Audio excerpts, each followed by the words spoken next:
Pictures don't really do it justice, but basically it looked kind of like this when it was done. Wait, like that, where the one nacelle actually went into the superstructure of the ship right there. And it basically, when I hit the mountain, it crushed in and basically bounced off this engine. Then it bounced off of that engine and basically went that way, pretty much, or something like that. I forget how many engines it had. If it had four, I think it had four, but I'm not exactly sure, or something like that. I forget exactly the way it was. It was a great big huge ship. It might have had more. I don't know. I just remember basically when it went in, it hit one engine and couldn't go through it, so it kind of like scraped off of one engine and basically ripped the it basically sheared off one side of the engine, or one side, all the little bits on one side of the engine. Then it went in and like hit the other engine. It kind of like smeared, and then it hit the other engine and then kind of smeared the other way, and kind of like so it took out two of my engines all at one time. And then basically it was wedged in there, and then that's when but the other engines were fine for holding it up and all that other stuff. And anyway, though, it's really, really, really a good thing. Anyway, I think that was when the ALS became the ALS. When the LSF became the LSFA.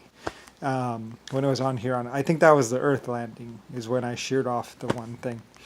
So anyway, something like that. I forget.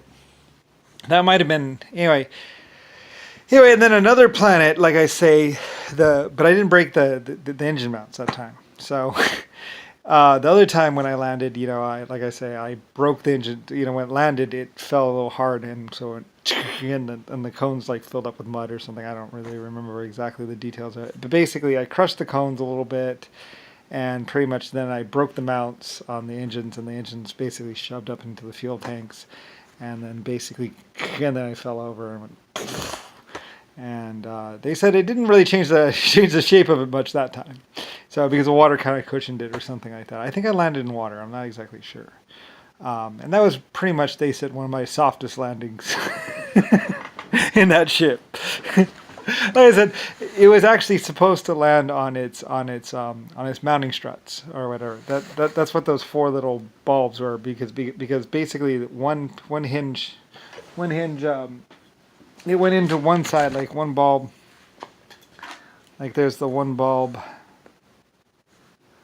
And then that goes down. And then there's the other bulb that goes down.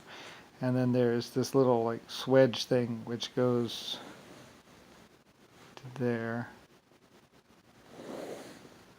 Anyway, it looks like this going across. When you're looking at the pad or whatever, it looks like that. And basically it just kind of sits on there. It sits between the thing. I think the bulbs were a little bigger like that and like that. I think because we were worried about it twisting and stuff and all that. And then of course there's another one right here. This looks like that, and then and then the engines are down here, and it's going up like that. Anyway, that's how it sat on the landing pad, is by the outer ring. The outer ring basically supported the weight on four posts, and then when it launched, and like I said, it was probably, I don't know, at least maybe 1,200 feet across or something like that, 1,200 feet across or something. It was huge. It might even have been 2,000 for all I know, but it was a problem getting from one side to the other side. I mean, you look at it. I mean, there's lots of pictures of it.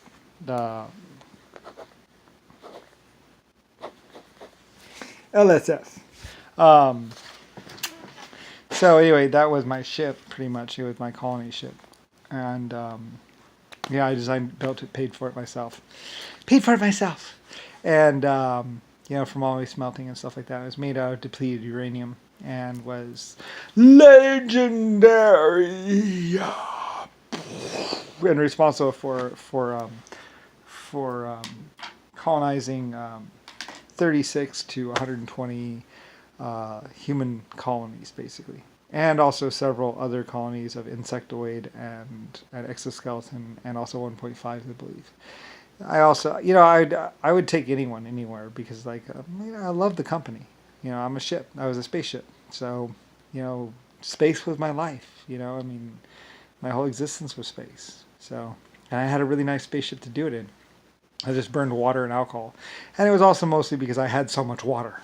I knew how to make water, and I had many planets with water and stuff. But I didn't really like use that much.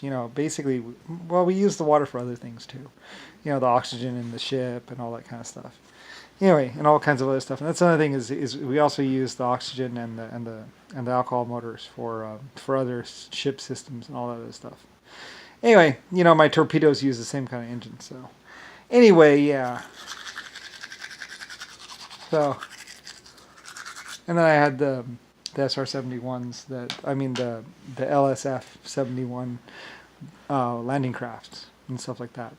So anyway, so we cruised around, and basically, what I would do is I would dip a nacelle or one of the wingtips into the atmosphere, and we'd go, and then we'd take atmospheric readings off of the wingtip. As it skimmed through the atmosphere, and we'd read, what it was, what the atmosphere was, and if it was okay, then we would send down one of the SR-70, the LSF 71s, landing craft. They'd go, and they'd do a low flyby of the planet's surface, just like. Because if it had the right amount of atmosphere and everything else, the LSF 71s could go down there and they could check out the planet, just fly around, so, and all that. And in a high gravity world, you can do some other things which kind of lessen the gravity, so you're kind of like flying through it or something like that. I don't know. There's tricks you could do and stuff like that. That's all up to the pilots and everything else. But yeah, we did all kinds of stuff.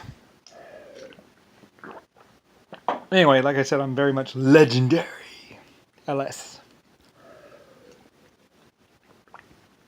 Of the LSF colony ship. Like I said, I flew it. I flew on it. I was it, basically. I was onboard computer as well as just me. Just little me. And I even I named America, I named this country America as well. And that's also what the A stood for as well. A for America, because I was launching it. So anyway, and then I left. And then there was like World War I, World War II, and all kinds of really nasty things in LSF, getting all psycho, and also faked Apollo moon missions and all that other stuff. Like I said, that landing craft that had actually been on the moon had probably been there at least 500,000 years, or long time, long before 1950, 1960. Like I say, that was like my car, basically. I felt like putting a car on the moon, just because.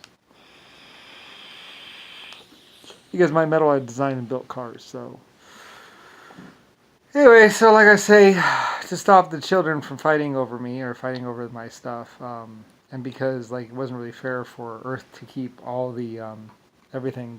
Earth got the landing craft, whereas the main spaceship was taken by one of the other planets and kept more safe, because I don't know, it wasn't safe on Earth, so it was moved to one of the other planets, and I believe it's there in a museum, along with a replica landing craft of the LSF 71 landing craft. So on some other planet, you will find everyone knew that the LSF 71 landing craft. A lot of other different planets, because we use them around on lots of different planets. They're very good landing craft. I mean, they last basically forever if treated right. Anyway, they're very, very, very, very, very old, actually. Possibly 1,500 or even a billion years old. So anyway, it takes a long time for uranium to get depleted. So obviously, a lot older than any JFK. So like I said, that's why they wanted me to be dead by 9 years old. Or 10 years old. Because they didn't want me telling the world about who I really was.